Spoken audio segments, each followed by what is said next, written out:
سر کا دھیان دینا شور.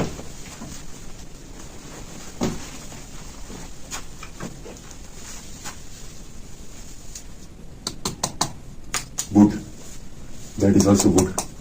پورے سر Wood, soil and stones, Stones, rocks. Rocks. That's it. یہاں پہ زلزلے وغیرہ بھی آتے ہیں. جی بالکل سر. Earthquake something ہے. 2005 میں جو کشمیر میں زلزلہ آیا تھا سر. بالکل صحیح. جی سر. افیکٹ یہاں پہ بھی ہوا تھا. جی بالکل سر. جی کافی ایریا یہاں پہ بھی کریکس آئے تھے سر. سو آپ مہمانوں کو بتاتے چلے سر جی یہ اس زمانے کا رائل کچن تھا. صحیح بنا لیتے ہیں. شاہی بنا سکتے ہیں ہم.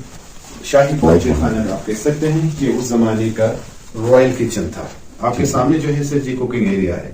کچھ برتن آئرن کی بنی ہوئی ہیں سر. باقی جتنے بھی پاؤچس ہیں یہاں کے لوکل میڈ ہے. پتھر سے بنائی گئی ہیں سر جی. یہ پتھر کا آپ کے سامنے سر اس زمانے کا توا تھا. روٹی جی سر روٹی پکائی جاتی تھی. توے کے بالکل اوپر ہی راؤنڈ سرکل میں ووڈن سپونس ہیں. ہم یہاں پہ ڈاوڈو کہتے ہیں نوڈل ٹائپ کے سوپ کے لیے یا اسپیشلی ہم لوگ ایپریکاٹ جوس کے لیے بھی استعمال کیا کرتے تھے سر. توے کے ساتھ نیچے گرائنڈرس ہیں. گندم کی پیسائی کی جاتی تھی سر. اچھا یہ دیسی چکی ہے. دیسی چکی ہے سر. بالکل سر. اچھا یہ ایک ہی چکی کے 3 پیسز ہیں یا تینوں الگ الگ چکیاں ہیں؟ الگ الگ ہیں سر. اچھا شروع میں تیل بھی نکالا جاتا تھا سر. یہ صرف گندم کے لیے. یہ جو ہے سر جی آپ کہہ سکتے ہیں جو والنٹ یا ایپریکاٹ کو مکس کرنے کے لیے یہ مختلف ہے. اچھا تو یہ جو ہے سر جی کدو ہے. پمپکنز ہیں.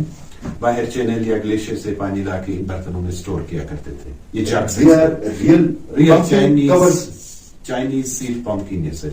تو آپ کے سامنے مچھ چیزیں ہیں سر جی جن میں لسی بنائی جاتی ہے. اتنے اسٹڈی ہیں کہ یہ ویٹ برداشت کر لیتے ہیں. بالکل سر. بالکل یہ بالکل برداشت کر لیتا ہے. اب جب تک پتھر تک مانیں گے نہیں تب تک توڑے گا نہیں ٹوٹے گا نہیں سر.